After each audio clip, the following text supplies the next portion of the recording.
joining us. I don't see any gents here. If your friends are not here, text them, let them know we're starting soon, very soon, like right now. But I'm gonna go ahead and hand it over to Miss Alouette Cervantes Salazar, and she will be leading our session.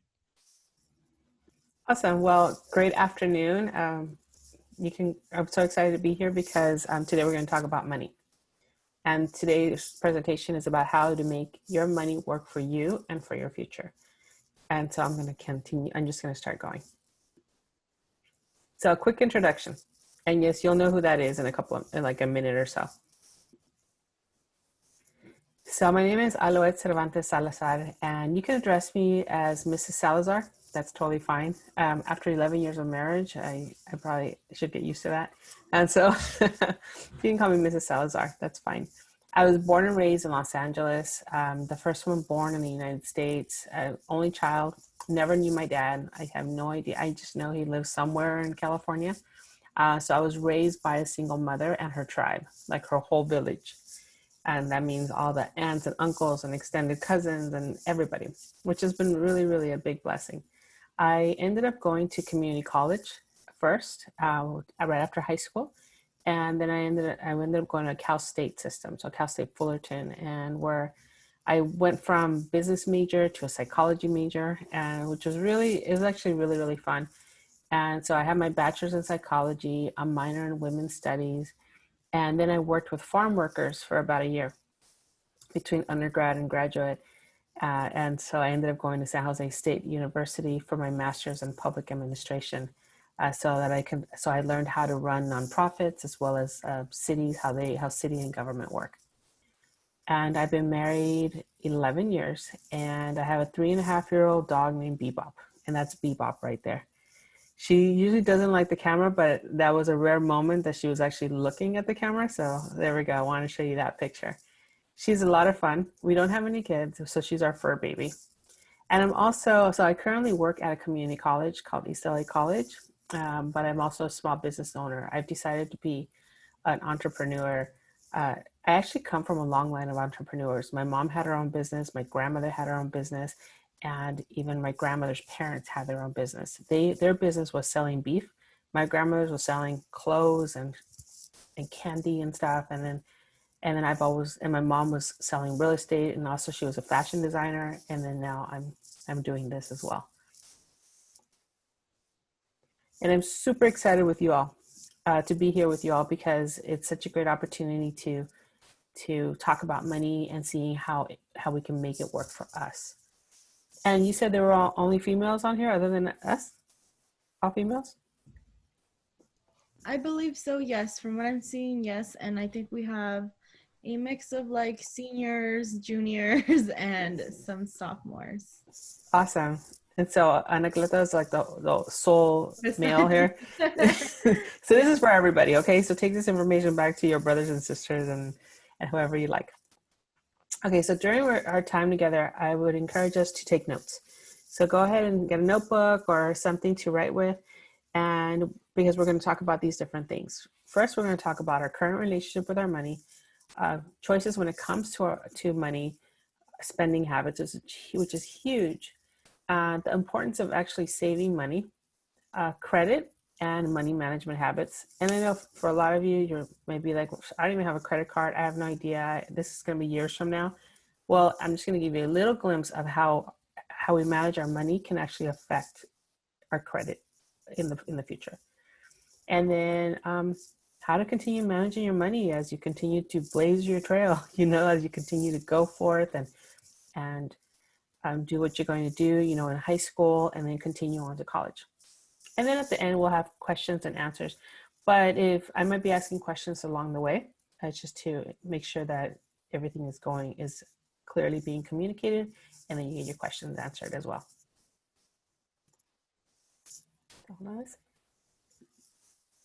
So you are in a relationship with your money. I don't know if anybody's ever told you that before, but it's true. All of us are in a relationship with our money. So how's it going? But when I say to you, hey, you're in a relationship with your money, what's the first word that comes to mind? Or what's the first emoji that comes to mind? Go ahead and unmute yourself if you'd like, and just let us know. What does your relationship with your money look like right now?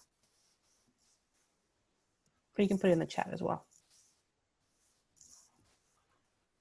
I'm gonna go ahead and break the ice, y'all. Okay. Yeah. My relationship with my money, it's a good one. I think it's a healthy one. I splurge here and then, but not Mm-hmm. all. So it's healthy. Okay. I've heard of things in the past like, oh, it's complicated, or it's non-existent, or I just didn't even know I had one until right now. I thought I was single. You know what I mean? So, so there's so many things that it could be. Is there anything in the chat? Yes, ma'am. Sad face because I'm broke, Oh, unhealthy, and a little sad heart emoji. wow. Bianca Okay. said good. The what? Bianca said good. Miss Torres said Okay. relationship. So it's a mix. It's a mix. We got to It's mix. a mix, and that's very usual. And the thing is, my you'll get a quote in a little while, but as long as we're breathing, there's hope for it to be better. But with however it is right now, it's important for us to be aware of our habits. Like when somebody, let's say you get allowance or you have a job and you get a paycheck, what is your habit? Is your first habit to just go spend it and not even think about it? And then afterward, you're like, well, I don't even know what I do with my money. I know as a kid growing up, we would get like $1 for an allowance. And it never once did anybody say to us, hey, are you going to save it? No, it was more like, what are you going to spend it on? Always, what are you going to spend it on? So I grew up with that. So it's taken a while to actually say, oh, no, hold on. Now, what am I going to do with this money? Am I going to save any of it or whatnot? But the big thing right now is to also look at your influences. Like, who are you listening to when it comes to how to manage money?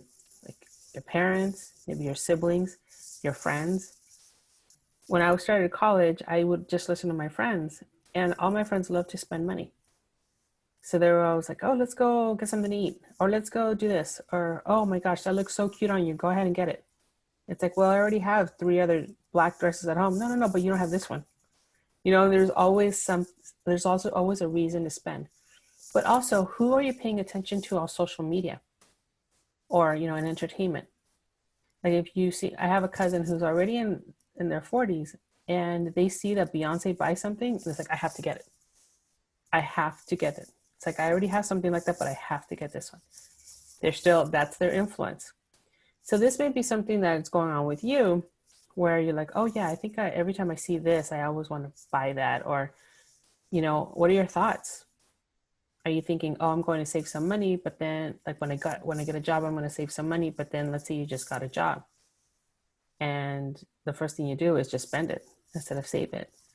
So it's not about feeling bad about it. It's more about looking at, well, what am I doing right now?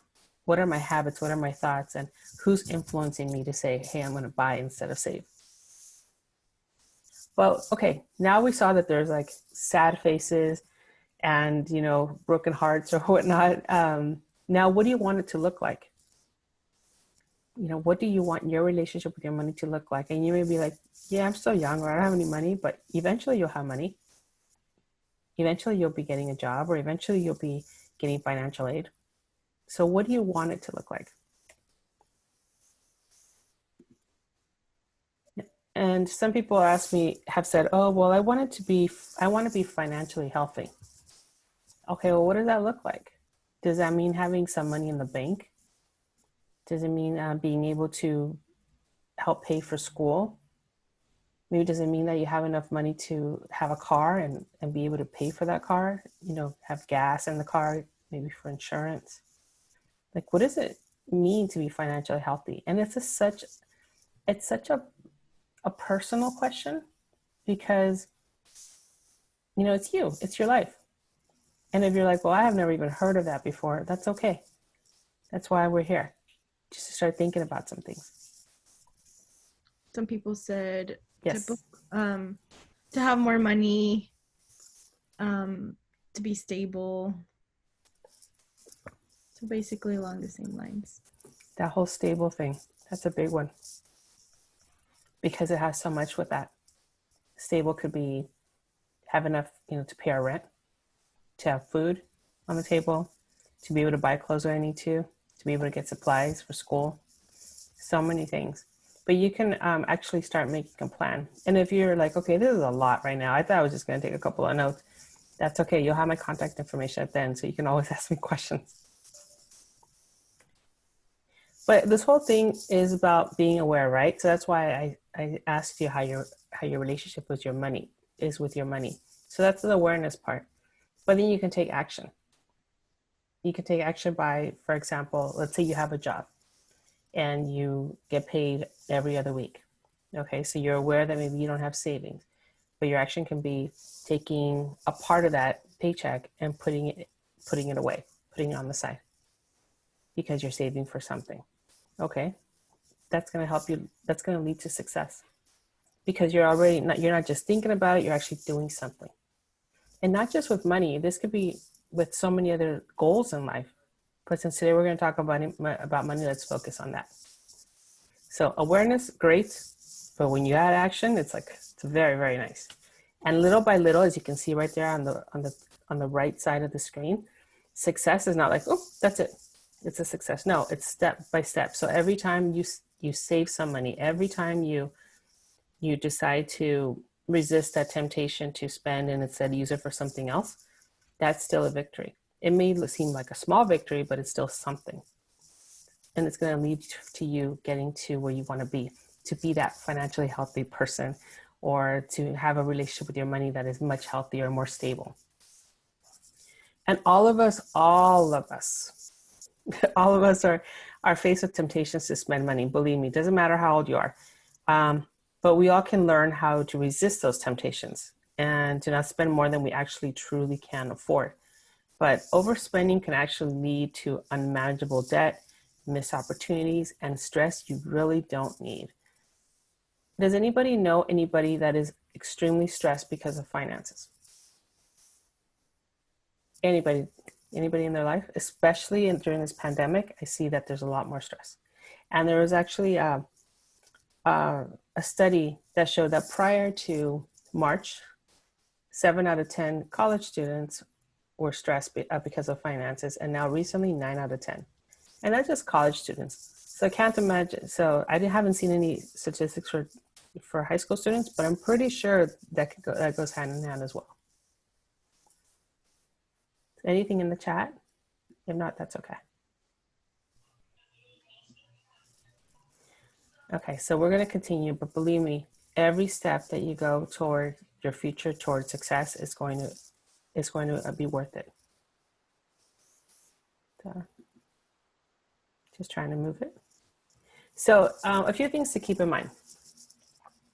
I like this tree. Don't keep that in mind. You don't have to keep that in mind. But I like this tree because it shows different seasons. And right now you're in a certain season, and the person next to you, or maybe in a different season, and vice versa. So the thing is to remember that we may be in different seasons, but there are certain things to keep in mind with our money that does not necessarily change. So the whole idea of instant gratification, that's huge. A lot of us, especially in this society, we want things now. And I don't blame you. I don't blame you for having that feeling, because you've grown up with that. You've grown up with I want it now. I want the faster, I want the faster internet. I want this, I want that. It's all around you. So the whole concept of instant gratification is become the norm. And we may not realize it, though. It's affecting our decisions. For us that are older and that didn't have that, well, we can definitely see the change. But for someone like you guys, you've grown up with this. So this is a really great opportunity for you to say, wow, okay, so how is this whole concept, this whole thing about wanting things now, how does it affect me and how I'm managing any money that comes my way? And also our emotional, mental, physical, and biological state, it varies, right? Depending on the seasons, depending on what we're going through. And the decisions we make in our lives are going to be affected by our emotions. They really are. Some people may be like, no, it's all logical. The majority of our decisions, especially with money, comes because of emotions. And I'll share with you, there was a there was a time in my life where I had this job and it was just not a very good fit. But in order to cope with it, I would actually go to the stores to shop. That's what I would do. And I was thinking, oh, I'm just getting exercise. I'm walking around. In reality, now looking back at it, I was emotionally shopping because because I was bored with my job. Or maybe some other times, maybe you get to the point that you're like, oh, well, I'm excited about something that's going on, so I'm going to go shopping. Or I'm stressed, I'm going to go shopping. Just there's so many reasons that we may want to buy that we may not even realize it. So again, be aware of that. And then we have the opportunity to make changes though.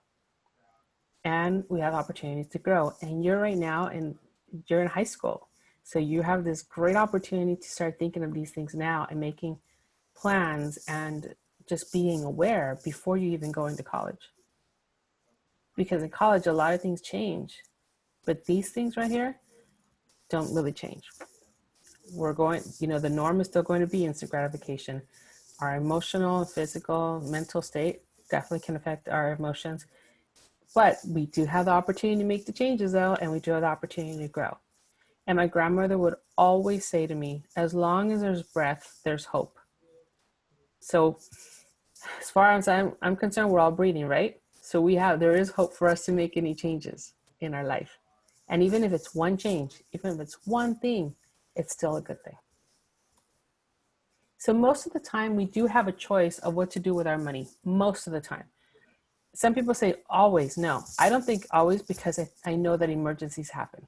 I know that, pandemics happen or cars break down, things like that. So we may not always have the choice, but most of the time there is a choice as to what to do with money.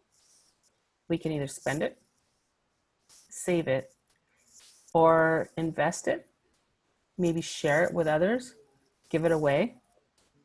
We do have an opportunity to do this most of the time. Now, I'm not saying 100% of your allowance or your paycheck, all spending or all saving. No, you can actually break it down, but you have a choice as to what to do with every dollar, basically. Any comments or on this at all? Questions? I was What's one? gonna Go I ahead. was gonna make a really quick it was like, I guess it's a question slash comment. Okay. Since most of our students are high school students, some of them are seniors that are about to graduate, go into college, what are some of the suggestions that you have regarding, how do you save as a college student? Because especially as first gen college students, when you get to a Yes. campus and you receive financial aid, and let's say you have a great financial aid package, you basically have it covered. And it happened to me as a freshman. My financial aid covered all my classes. I received scholarships. I received grants. So I Great. basically got money back. Like, it was free money. And as a 18-year-old that has never had that much money in her possession, I was like, oh my God, I have, and it's not a lot now as an adult, but I have $2,000 in my bank account that I can just do whatever I can. I'm Mm-hmm. away from college. I'm away from home. My mom's not here to supervise me. I have my own bank account. So it's like, for me, I was so quick. Like, I regret it so much, because I'm like, man, if I would have been smart about my money, I could have bought myself a car when I graduated from college, or I could have been in a nicer apartment when I got my own place. Sorry, that was a lot of info, No, but no, no. Thank you. Thanks for sharing. That's how we're going to learn, right? We're going to learn and grow that way. So I work with college students all the time, like every day. And I can tell you a couple of things about financial aid, especially for anybody that's like a junior and senior, and you're already like looking at that. Always apply for the FAFSA. Always apply for financial aid. I made the mistake of not doing that, thinking, oh, my mom has enough money, so I'm not going to do it. Later on, I found out, no, she had to borrow money in order to help me get through college, but I didn't know that at that moment. So I would say always apply for financial aid every year. And it's not like you apply for financial aid once and that's it. No, you have to apply every year for financial aid. And then what happens is, after they look at everything and making sure that everything's in order, then they'll send you an award letter saying, okay, congratulations, this is what you qualify for, this is what we can offer you. So once you get that, Then you decide, then you see how much money is going to come in. Once you know how much money is going to be arriving, then start planning. Start thinking, what am I going to do with this money? Am I going to save it? Am I going to use this much, am I going to spend this much for like supplies and stuff, maybe a new laptop or whatever I need? And how much of that am I going to save? It's going to be important that you save at least something from your financial aid. The whole purpose of financial aid is to make sure that you can afford to do what you need to do in order to succeed in school. That's the whole purpose. It's not to use it on whatever you want. It's not to get like boba every day or like coffee. It's not about that. Yes, it's spend some of it. No one's going to be behind you saying, "Hey, what'd you spend that dollar on?" No. But as an adult, when you're considered an adult, as soon as you go into college, then you're solely responsible for that money. So not only can you plan it out to see like what you're going to do with it, but also you have to keep your grades up, because it isn't free money. And a lot of students that I see, they think it's free money. They think it's like, okay, cool, I have money and that's it. But then what happens is maybe they end up not doing well in their classes, the SAP, the satisfactory academic progress, and then they drop some classes or they don't pass those classes, and then now they owe money. So it's a whole process, but the biggest thing I can say is always apply every year. Usually the new application comes out October 1st. And then apply as soon as possible, like as early as possible, because sometimes there's only a certain amount of grants. And the earlier you apply, the earlier that you get everything in, the better for you. So always apply. And once you know how much you're going to be getting, plan it out. How much am I going to set aside for saving? Because we don't know what's going to happen with our government. All of a sudden, they may be like, all right, well, now we don't have that money for financially that we thought we had. So it's so important to save some of it. And especially if you just don't know if you're going to be able to work later, when you get into the higher division courses. So it's so important to have some savings. So apply and save for sure. Does that answer your question, Nayeli? Or is there anything else you want me to keep going on? No, yes, ma'am. That's good. Thank you. Yeah. So now you guys know, right? Apply and save, at least some of it. It's really important. But there is a choice, you guys. Most of the time we have a choice. Spend it, save it, or invest it and share it, give it. No one has ever gone, become poor by giving, by sharing their money. I haven't seen anybody do that.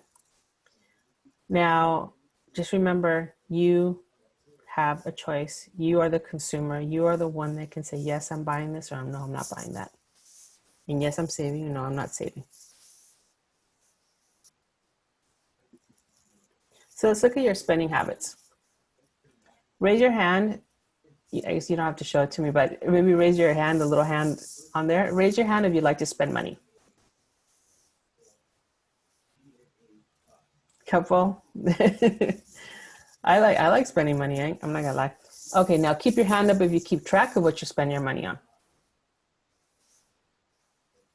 And I'm not saying looking in your wallet and saying, yep, I got money. No, that's not keeping track. That's the way I used to do it, but that doesn't work. Well, you know what? It's going to be important that despite how much money is coming in, whether it's through work, allowance, odd jobs here and there, or financial aid, it's going to be important that you keep track. And I used to work with people that used to make millions of dollars. Like I worked with a private wealth manager, and some of my clients would make millions and millions of dollars because they were in the entertainment industry, but they were the ones most in debt. So you would think, hey, they're making so much money, they would have savings. They had hardly any savings because it wasn't a habit. It wasn't something that they were used to. It wasn't something that they grew up with. But again, we can make some changes. Keeping track of it at any age, any income, any time of your life is going to help you. If you take anything away from this time together today, is that, write it down, keep receipts, just use an app on your phone. I've been using an app on my phone for the last 5 years, and it's helped me because I can see how much I spend. Like I'm a snacker, so I see how much I spent on snacks, and I'm like, oh no, God, I'm like, calm down. I don't know why I spend so much on snacks, but at least I'm aware of it, and then I can make some changes. Knowing what you actually spend your money on is going to give you an accurate idea of what your priorities are what you value. Like, let's say you're working, and then you're like, well, my priorities in life are to save money for my future or to save for a car. Awesome. It sounds like a really good priority. But in reality, let's say you get paid and you just go spend it on food, or you buy things on Amazon, or you just start purchasing things instead of saving any of it. So it's going to give you an idea of what you're actually doing with your money. And it's going to also give you an idea of how much you're spending on things. Now, for some of you that don't have a job right now, then you might be like, well, this doesn't apply to me, but one day it will. One day you're going to have some money coming in, and you're going to have to decide, what are you going to do with it? And it's better to have real numbers than just guess. Like I work with students. They're like, well, I know I spend around this much on food, or this much on makeup, or this much on video games. It's like, okay, they kind of have an idea, but having an idea is not really going to help you when you need to make a plan.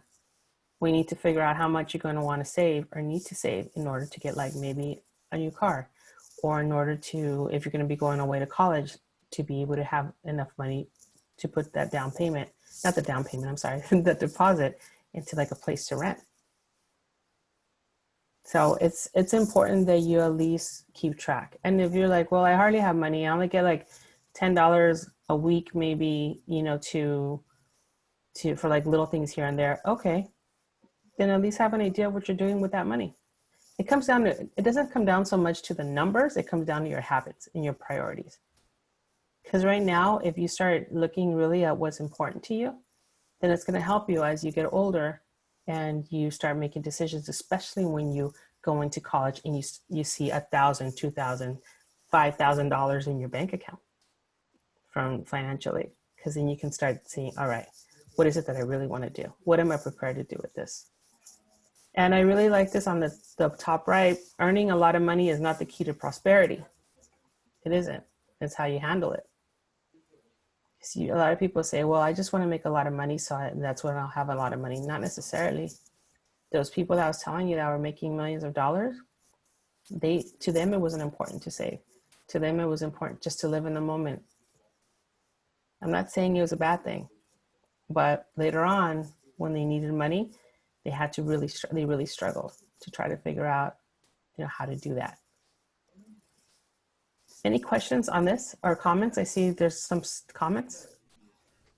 What advice would you give our students? Because you know we talk about habits, so habits take a while Yes. to be formed, be created, and an individual to be consistent with that. And just the difference of the students that we have, right? And we spoke about COVID, right? So if I was a child, you know, still, you know, a high school student living with my parents, and COVID happened, we would have been not prepared, right? Yeah. As my wife, right, if she was a child living with her parents, they would have been prepared, right? And you know, similar background, you know, my parents, her parents came from Mexico, so it's not like, you know, they just I don't know what leads to an individual to, you know, learn that, you know, when you come to America you have to save money for future things. Yeah. Aside from my parents, you know, you just have to come in and survive. Yes. And many of our students, that's how they function, you know, that's, they get a job to survive, others get a job to spend, others don't have to worry about getting a job because their parents, others have to just want a job just for the fun of it. So what recommendations would you give to our students to start learning those habits for long-term stability? I think the biggest thing I can say is to first choose to want to keep track of any money that comes into your hands to actually spend, you know, and keep track of what you do with that. And yes, there's like you said, like there's different reasons why someone would get a job, right? um, and it's going to be important though that if you want to build a habit, especially, you know, because you know it's some, you see somebody in your life that maybe is a big spender or overspender, or they're always in debt, or they're always asking somebody for like more money and more money. I don't know if you've seen that. I saw that growing up. You know, one of my aunts is we found out that she was addicted to drugs, and so that's why she was always in debt. And after she passed away, we saw she was in more debt than we knew. I've also seen that in other family members or other people that I grew up with. And whatever your reason for getting a job, whatever your reason for wanting to save, it's going to be important that you are aware of what you do with that money. That's the biggest thing. And I would say right now, even if you don't get that much money, get a notebook, grab a notebook, and just write it down. Where the money came from. Like if you get, I don't know, even if you find $20 on the street, which I've heard it happens, you know, that, or you're $5 on the street. If you see it, just put it in the notebook, $5 or found $5, and then write down what you do with it. It may not seem like a lot. You may ask yourself, like, how is this even building a habit? But believe me, that is a habit that you're going to want to build. So whatever you decide to do in life, whatever occupation you go into, whatever occupation, whatever school you go to, it's going to be very, very important to start doing that. That is the way to build that habit. Write it down, keep track of it. It doesn't have to be complicated. It's just as little as $5 came in, $2 Doritos. I don't know how big a Dorito bag is, and $3 maybe save. That's the best thing I could say right now. At least start doing that. Does that make sense, Anacleto? Yes, ma'am. Thank you. Yeah, and Hopefully I hope it makes that sense to the kids. it doesn't make sense to you guys. Let me know. Let me know. Does that make sense? If not, I will answer more questions.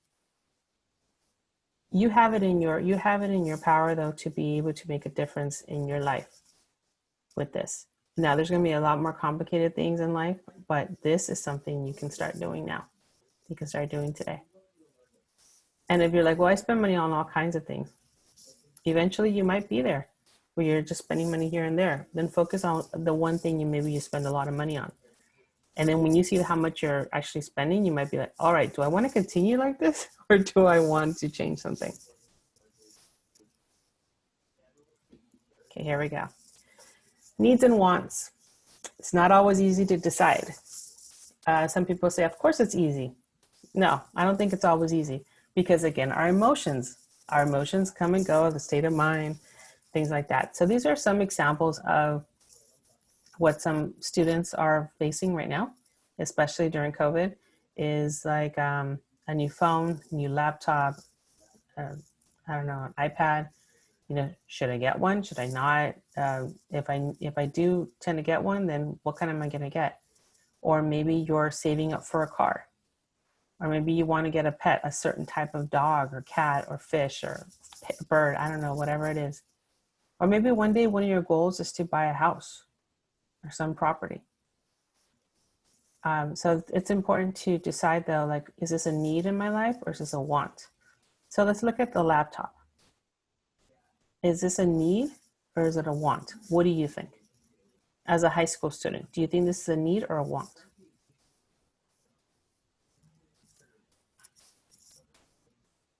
Y'all can use the chat or mute your mic, y'all. Yeah. Chantel said need. Miss Thomas said want. Anacleto said during COVID, it has become a need. Need. Cool. So the majority need, another person says want. All right, this is very, very usual, especially right now during COVID. And I know you guys are on Zoom all the time. So let's go a little further. So let's say you're like, all right, I need a laptop. Great. Now, what in that laptop do you need? Do you need one that's going to be really expensive? Like I'm talking like almost $2,000, or are you okay with one that's like $200?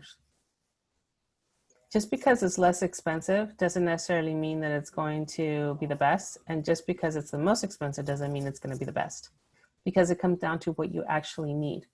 Because those extra wants can add up to money that you could be using for something else.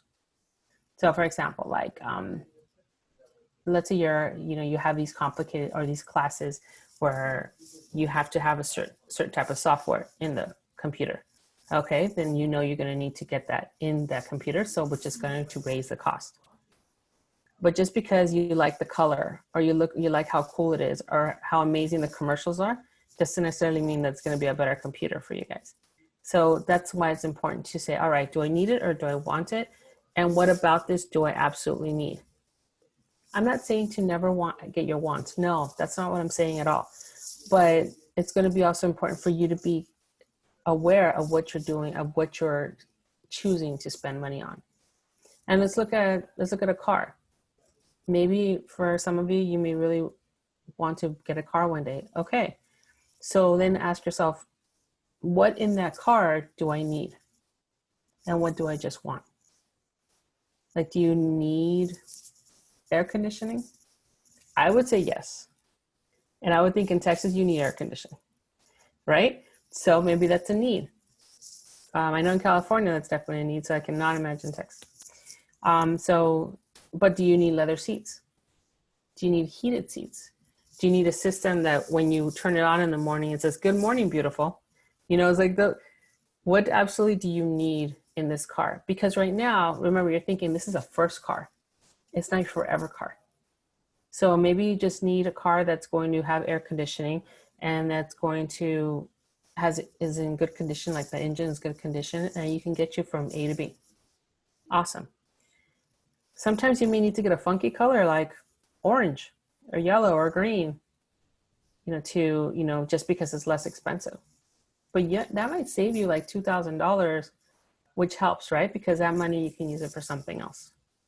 You can always add stickers to it and stuff. But my point being is like any extra little wants that you add to it, like if you're like, I want that system, or I want these type of headlights, or I want these type of tires, all those things, those little things add up. And remember, this is not the forever car. This is your first car. I remember my first car was this box. Well, it's not actual box. It was a Volvo that was like this box, and from the 80s. It had wires coming out of it, and it's crazy, but it got me from A to B. So, it was not the best, but it got me where I needed to go. And so I just said, okay, cool. I'll just get that. So what about pets? Especially during COVID, a lot of people are like, I need a pet. I need one. Okay, if that's you, great. But then you ask yourself, well, what kind of pet do I need? Am I okay with the puppy that's coming down the street? Cool. That's cute. Let's have that. Or are you going to want to save up for another type of dog or cat or animal that may be more expensive? And the thing with pets that a lot of people don't think about until they have one is they get very, very expensive. You guys saw the picture of Bebop at the beginning. She's really cute and we love her, but she's turned out to be more expensive than we ever imagined. So it's an extra expense just to think about. Or maybe one day you're like, hey, I want to buy property one day. Maybe I want to buy a house. Well, then remember, you have options as well. Of course, that's long-term. You got to save up money. You got to get your credit good. But maybe you get something like this, where you can live in one of the houses and you can rent the other one. Or maybe your family is on one side and you're on the other side. I don't know. Or this may be an extra way of income for you. And whatever you decide later on, if you decide you're like, hey, I want to buy property, then ask yourself, well, what do I want in that property? Do I want it in a certain type of neighborhood? Do I want it close to a school? I mean, what is it that I want? And I know this may seem like far away from now, but believe me, time goes fast. And that's why it's going to be important for us to save money so that you'll have more options when it comes to wanting to buy something. But it all adds up, right? It all does. And so whether it's getting food at a fast food place, or maybe a fruit, vendors, or just getting a really cute coffee with a smiley face on it, or getting food delivered or getting takeout, even though people are like, no, I'm not doing that. I'm buying, eating more food at home. For a lot of people, this is the biggest temptation. For me personally, this has been the biggest temptation for me to spend. It's not new clothes. It's not new things. Is food. Delivery, food, like takeout. I'm just being real with you. That's been my biggest thing. How about for you guys? What is it? What has been the biggest thing you've been wanting to spend money on, or you're spending money on during these days? Or maybe something, what's the biggest thing you see your family spending on these days? Nayeli, are you going to say something? Oh no, I was gonna read the chat. Miss Thomas said clothes. I said food. I think we're the only ones that commented. A few Perfect. on supplies. So these are things, right? So even though you would think, oh no, I'm inside, I don't really need to spend as much, there's always temptations to spend. And on the right, you'll see in this red circle, be aware of apps, subscriptions, memberships that you may have signed up for, or maybe somebody in your family you know has a lot of these. Have them like check them, because you may be, or they may be subscribed to something that they might have forgotten that they're subscribed to. That has happened to me, where I remember I got an app and it was like free introductory for like a week, and then I forgot. Then the week passed, and all of a sudden there's this big bill. I'm like, what? I had forgotten that I had done that. So it's just little things to keep aware of, you know, to stay on top of. And let's look at this math real quick. So let's say you spend $5 on any of this. I know you guys mentioned food, and you mentioned clothes. Okay. So $5 a day, 7 days a week, or let's say in general, $35 a week. Okay. That's $140 a month, which is almost $1,700 a year on that. Reduce it by 2 days, or reduce it by $10 that week. $25 a week, $100 a month, about $1,200 a year. So just by reducing it $10 a week, you're saving almost $500 per year. Isn't that crazy? I mean, what can you do with that money? What would you be able to do with almost $500? I can think of a couple of things. But again, I'm always thinking about spending, right? So, but I have to stop myself. I stop myself. This may be something. So whatever you spend your money on, whether it's the clothes, the food, supplies, whatever it is, maybe start keeping track of that, just to see how much you're spending, and to see if you need to make changes. This came to me in a dream, and I want to share it with you. I put the little tool guy on the side because it's a tool for you, for you to use in your life. And believe me, anybody can use this. So think of something you would like to spend your money on right now. I'm thinking of like one of those cute coffees with the face. Okay. So whatever you're thinking of, ask yourself these questions and think about it before overspending. Ask yourself, totally worth it? Is what I'm about to spend totally worth the price? Look at the quality, look at the timing. Is this totally worth it? How am I paying for this? Am I going to wait for my next paycheck? Am I going to wait until I get financial aid? Am I going to save up the money that maybe I get for my birthday or Christmas? Maybe I'll have a yard sale, you know, and then do you guys have yard sales in Texas?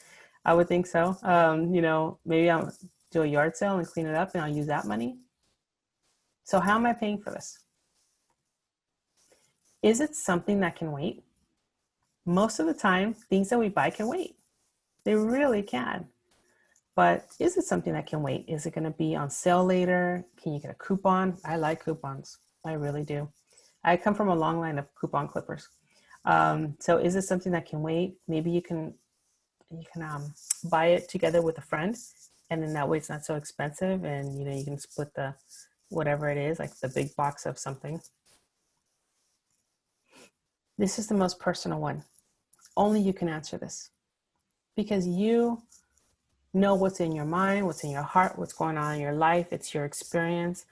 How you perceive the situation, that's your reality. So ask yourself, need it? Do I absolutely need this? And whatever you decide, if it's a need or a want, And if you still have another couple of seconds before you have to press click or purchase, ask yourself, okay, but is it something that can wait? How am I paying for this? And this is totally worth it. And then K is not a question. It's keep track of my spending. You know, be like, all right, Mrs. Salazar, I heard you. I know I got to keep track, but I'm telling you, this came to me in a dream, so I'm sharing it with you. Keep track of your spending. Choose to do it. Start it. Try something. And if you're like, no, this doesn't work for me, then try something else. Who in your life do you think could use this tool in their life? You, your brother, your sister, your mom, your dad, your neighbor, your best friend. Who do you think you could share this with? Everyone I know. Mr. Contreras, everyone. I said my Okay. family. Sometimes we overspend when we don't have to. Miss And Miles, my brother. your brother? Okay. Yeah, it's not so much a matter of how much money we make or how much money comes across into our hands to manage. It's going to come down to what we do with it, what we're choosing to do with it. And some people say, oh, I waste my money on this and waste my money on that. If you get that word out of your vocabulary for it, then it might be more empowering. If you say, I'm choosing to spend my money on this, or I'm choosing to not spend, it's a whole different mindset. It's a whole other ballgame. And it's not just because, the World Series is on, but it really is a different ballgame. Okay, so please share this, use it, put it up somewhere. But it may help you as you decide to save more and not spend as much. So let's look at the importance of saving. Most of the time it is a choice. And right here, if you see on the right, I don't know if you can see what I have on the right. It's a person, it's a student, like kind of stressed out. You see the mask, you see the anti-bac, you see all kinds of things. If you save some money, if you start, whenever it's time to start saving money, it can actually help reduce stress because of emergencies that happen, or maybe you have to pay for school before financial aid has kicked in, or maybe it can affect you, when it comes to school. It's like, oh man, if I had savings, I wouldn't have to work so much, or vice versa, or I wouldn't have to work at all. So that's why it's important to save some money and get in the habit of saving some money. So most of the time it is a choice though. But once you figure out what you spend your money on, then you can figure out how much you can save. You can develop a plan. And also having a clear why helps when you're tempted to save and to spend instead of save. So let's say your why is, well, I want to be able to have a car, or I want to be able to move out, or I want to buy myself a brand new laptop before I get into college. Okay, whatever your reason for saving money is, it's important to keep a reminder. So my reminder was like when we wanted to buy our own house. My reminder, I just grabbed a piece of paper, I put house on one side and casa on the other side, and I put that in my wallet. I put it in front of my credit cards. And I also took out some credit cards because I needed that reminder for those days that I was bored or stressed or excited, right? And so that would actually help remind me, okay, hold on. Instead of buying another purse, maybe I'll just save some money. So it's important to keep reminders. Also, have a plan and stick to it as much as possible. We are perfectly imperfect. We're not always going to do things perfectly, and that's okay. But the important thing is for us to at least do what we can when we can. So then you have a plan. How much am I going to save? How often? Is it every time I get disbursement from financial aid? Is it every time that I get a paycheck? And also, how location? If you're not old enough, or if you're not able to open up an account at a bank or a credit union, then we'll find another way for you to put it away or in a safe spot. But if you do want to open up an account at a bank or a credit union, then ask yourself, well, where am I going to do it? And am I going to save it in my checking or my savings? That's a whole other workshop about that. But if you ever have questions on that, I actually have a form about questions to ask when you open up an account. But that's the thing. Find out how much, what you're spending your money on. Figure out if that's the way you want to go, or maybe make some changes so that you can see how much of this money am I going to save, and then make a plan. And if the plan needs to change eventually, then change it. But you get to decide. So credit and our money management habits. Well, the whole thing about credit is building trust that you're actually going to pay money back, pay for what has been trusted for you. So what does this have to do with you? I know you're in high school still. Just know that in the future, when credit card companies are going to be sending you information, just know there are different ways of getting credit, different ways to build it. Credit scores and credit reports are not the same. And when you actually have more of a handle on your spending habits, then you'll have more money in savings, and it's going to be to your advantage, because then you'll be able to pay credit cards on time. You'll be able to pay more than the minimum, or pay at least the entire balance. And then that looks really good, and your credit score is going to go up. And then you're going to have some more options, because a lot of employers and insurance companies are checking your credit. They are, car insurance. And then let's say you want to get a job. Sometimes they'll check your credit. Not usually for high school students, they won't do that. But eventually, as you become an adult, they might be doing that. Overall, try not to spend more than you can pay back, especially when there's a high interest rate. And remember, think about it. Because with plastic, it's so much easier to spend, because you take it out, you swipe, and that's it. Or, a lot of these places online say, would you like for us to hold on to your debit card information or your credit? Oh, how nice of them. No, then it becomes easier.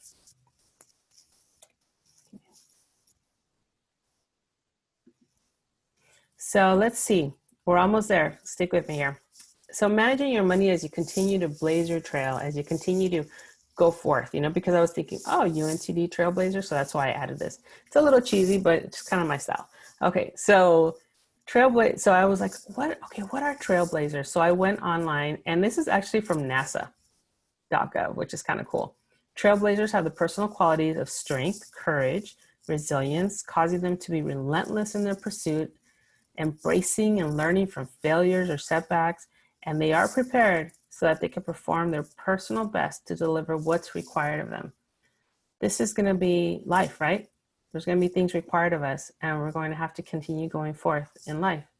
So you may ask, okay, Mrs. Salazar, what does this have to do with my money being a trailblazer? Well, let's look at this. Based on what we saw right now, as you learn and grow, you strengthen your money management skills and habits. It's not going to happen overnight, but you're going to learn, you're going to grow, and eventually you're just going to become more financially fit, more financially healthy. And it does take courage to keep it real as you take a look at these spending habits.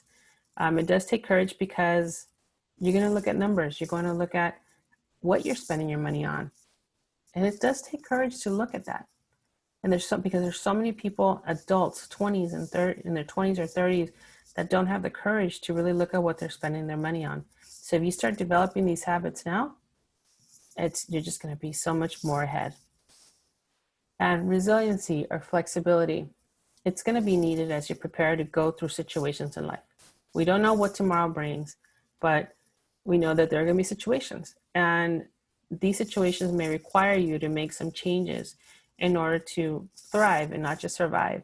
For a lot of us, these last 7 months, especially the first couple of months, we were just surviving. We were trying to figure out, like, okay, what can I do? What can I not do? Do I have a job? Do I not have a job? Are my parents going to have a job? Just so many things. But right now, let's do our best to not just survive, but to thrive. And if that means just putting away, starting like a saving, or keeping track of our money, that's still a really good thing. And then relentlessness. So continuous. It's going to be needed. So this is a process. This is a whole process of, learning to manage our money.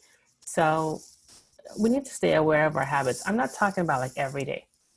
I'm just saying, like, overall, stay aware of your habits, take action. So if you need to stop spending somewhere in order to save more, or if you need to do something to help you, or if you have to learn about something in order to help you grow, then do it. Take action, but also be patient with yourself and others. Not everybody knows about this stuff. A lot of us didn't grow up with this. We had to learn on our own. But we need to, I encourage all of us to be patient with ourselves and also embrace the journey. Like, if we learn, great. And if we try something and we fail, or it just didn't turn out the way we wanted it to be, to turn out, then okay. But now as long as there's breath, there's hope. So we can continue going forth and just do our best to enjoy it as much as we can, because today really can be a gift. And then prepare for things coming up. So that you're going to go to school, go into the next grade, or that college is coming up. So that you need to apply for FAFSA, things like that. But there's other things that they're still going to be revealed. Like, well, maybe, am I going to get a job? Am I not going to get a job? Am I going to get a car? Am I going to go out of state for school? Am I going to go in-state? There's so many things yet to be revealed. We don't know what the future holds, but we can prepare by doing a couple of things, which is, of course, keeping track, save some money, and do our best that whenever the situation comes, that we can say, all right, let me look at what I have. I have some savings, or I have this habit. Okay, so how am I going to use this to help me get to where I need to go? We can only do what we can with what we know. And if we know we have this and this and that for us, but we don't know about that, okay, let's focus on what we can do. Let's focus on what we have in our hands. And the great resources like the two wonderful people here that you have here, these are great resources for you. Ask some questions. They're here to support you and guide you as well. So any questions so far? We're almost done, I promise you. Anything in the chat? No, ma'am. Okay. So that's where the questions is. So this is your time. This is your time to ask anything you like about the keeping track, or the saving, or the credit, or whatever it is. I'm an open book for you guys.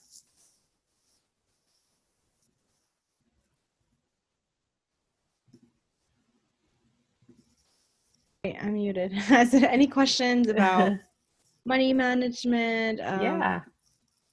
credit cards, Financial aid. financial aid, anything? Okay. How do you know how much money you're supposed to save up? So let's say a family member's sick. How much money do you save up for that? Do you prepare for that type of stuff? Do you prepare, do you save the money to prepare yourself for that? Or what do you do? So okay, so this family member, do you know they're sick for sure? Oh, I'm just I'm just trying to get an example. How do you know? I'm just playing a situation. That's a really good situation. Yeah, you know what? I would say look at what you have. So if you have a job and you're getting a certain amount, let's say you're getting $300 a week, and you need $100 to pay off things to pay things like, your phone and things like that. So then you have about $200 at your disposal, right? So I would say of this money, how much can I put away? And so just do that. You can only work with what you have. So I would say, ideally, I would say put away a lot of money, because maybe if they are not able to work, or, there's going to be extra expenses, or you need a special medicine that the insurance may not cover if you have insurance. Ideally, save a lot, but you have to work with what you can. So I would so look at what you can save, and then do that.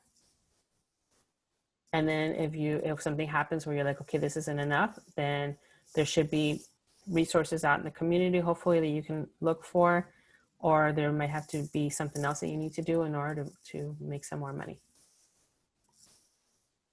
But just save as much as you can in case something like that happens. Yeah. That's a great question, though. I've never heard that question before. And I have worked with over 5,000 students. So that's a great question. And the fact that you're thinking that already, that just shows your maturity. It's really good. Another question, anybody? Anacleto, Nayeli, do you guys have any questions? No, I already asked my question. I don't know And if they were Anna good questions too. I'll ask one. So during this time, how important is it for our community, which I mean, our community were are the most affected by this because, like I said, right, we don't think about safety nets. Majority of us do not think about safety nets. Yeah. How important or yeah, like how important is financial literacy going to be with everything that is going on in preparation of I guess whatever might come next, and um, how can our students be better prepared um, to transition from, because I feel many of the jobs that were lost might not be coming back per Yeah. se. So those basic skills or those entry jobs that did not require many skills might not be coming back. So how important, and what things do you recommend for our students to prepare for that type of environment in a digital environment? Sorry. I cut off. Too many questions at once. That's okay. Those are great questions. Yeah, you're right. A lot of these jobs may not be coming back anytime soon, and we don't really know what it's going to look like. But what is not going to change is going to be the importance of saving money that we can, and really focusing on what and really looking at what we're spending our money on. Because I'm seeing it in our communities where they're like, well, we're down to only one person having a job in the whole household, and that's very, very stressful.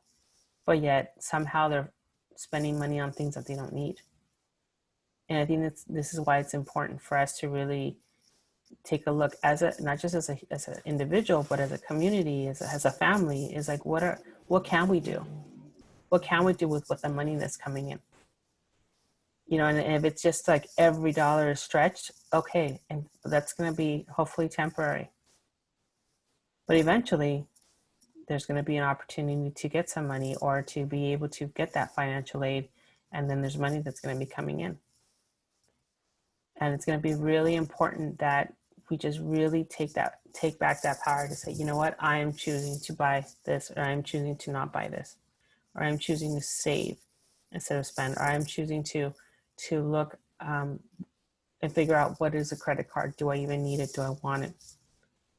Or trying to find ways to cut down costs somehow, or make money. All of us have skills or talents, to be able to do something, either art or, I don't know, helping somebody clean their yard. I don't know. There's so many things that we can do. And I'm seeing this just with the students. It's like some are saying, well, I'm helping my neighbor clean their yard because they're busy. Even though they're at home, I'm helping them clean their yard. And I'm not talking about like taking out weeds. I'm talking like just like helping a person that's like a lot older, help them with their gardening, because a lot of people are gardening now. Or I'm also seeing a lot of people say, well, I remember the student that came in that said, well, I know how to paint shoes. Okay, awesome. And so that's his business, is painting shoes. So I think we're creative. We're a creative community, right? So we gotta think about like, what can I do in order to make some side money, legally, of course. But what can I do to make some side? What can I do with the talents and skills that I have been given in order to make some more money? Because you're right, some of those jobs aren't going to come back. So we're going to have to try to be creative, or maybe have that yard sale, or maybe learn how to cook something that's really good and people are going to want. This is a great opportunity for us to become more entrepreneurial, to become, have our side business, especially during this time when we don't know how much the government is really going to be able to help us or our families. But you do have it in your hands, though, to do certain things. Thank you. That was a good answer. I have Thank one you. more question. Of course, bring it. Yes. for the students. So what advice and or recommendation would you give a student who is putting his family's interest above his or her own in regards to furthering their education? When you mean that, do you mean We have a like student that would working rather instead work, of, okay. rather work than putting their effort in their education. So their mindset is, my parents need help, so I am going to help them and put education in the back burner for now. That's such a personal question. It's such a good question. Um, it's such an individual one. I would say that's great that you want to help out the family. And maybe that's something you feel like you need to do for a little bit, but I would also say make sure that you give yourself a timeline. Like if you're like, okay, this year right now, like this year that I graduated high school, or I'm going to get out of high school and I'm just going to work for a year and then I'm going to apply for the next year, do that. Or if you're in high school right now and you're like, well, I need to drop out of school in order to help my family. I would say do your best to graduate, do your best to do well, because that ultimately is going to help your family. Now, if it's a dire need, like if it's an emergency, well, then maybe instead of the option of you dropping out of school, try to find other ways. Try to, as a family, try to find other ways to help the family, because it's going to be so important for you to finish and finish well as much as possible. Do not drop out of school. Just do your best to not drop out. And if something happens where you're not able to go to school, then maybe find another way of completing that, because you're going to need it. And ultimately it's going to help your family more. But if there's a temporary time where you have to focus on family, then make sure that you do go back. Just make sure, because time flies so quick, and before you know it, it's going to be like, oh man, okay, I still have to go back and complete this. And just do whatever you can right now at this point. But a lot of times we may want to say that, okay, I'm just going to drop out of school. I'm just not going to go to school. But there may be options out there to help, before you do that. Do your best to not do that. Thank you. Sure.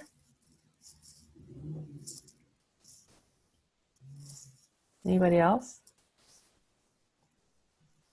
What's one thing from our time together that you think you can share with somebody in your family or your friend or a friend? One thing that came from this time together.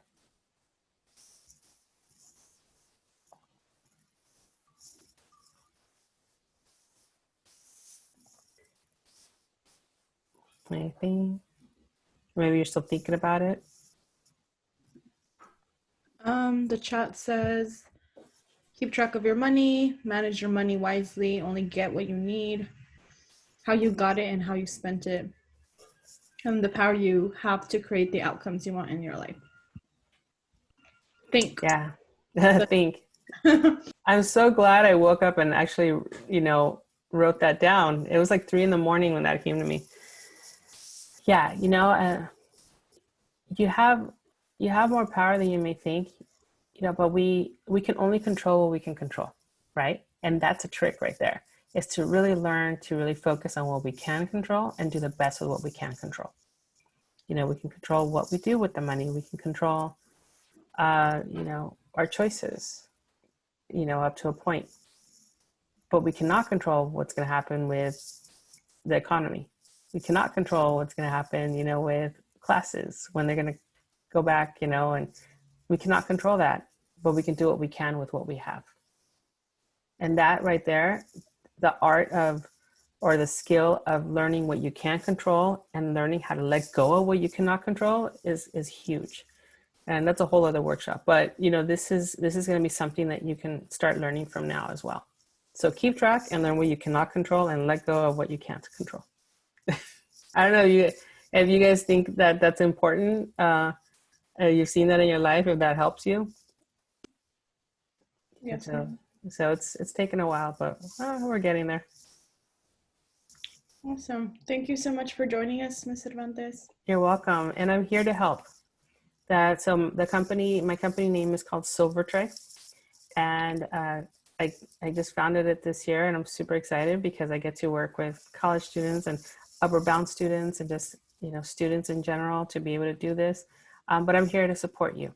Okay, so if you have a question on credit or resources that you may be looking for, go ahead and email me.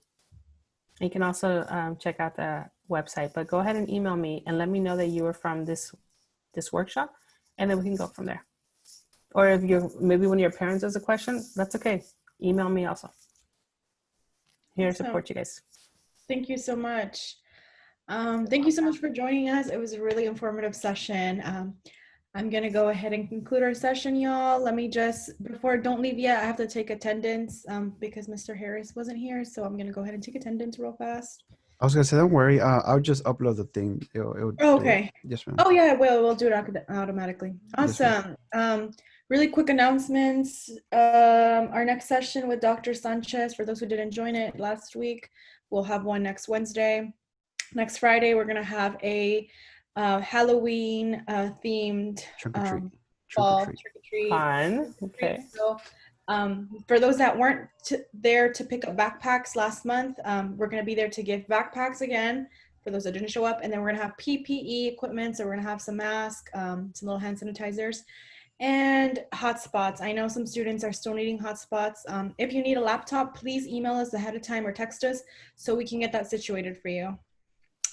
That is all I have. You guys are welcome to go. Thank you so much. Thank you. Sorry, I went out over a little bit. Oh, you're fine. Well, thank you, everybody. And it's great to be here with you. Thank you.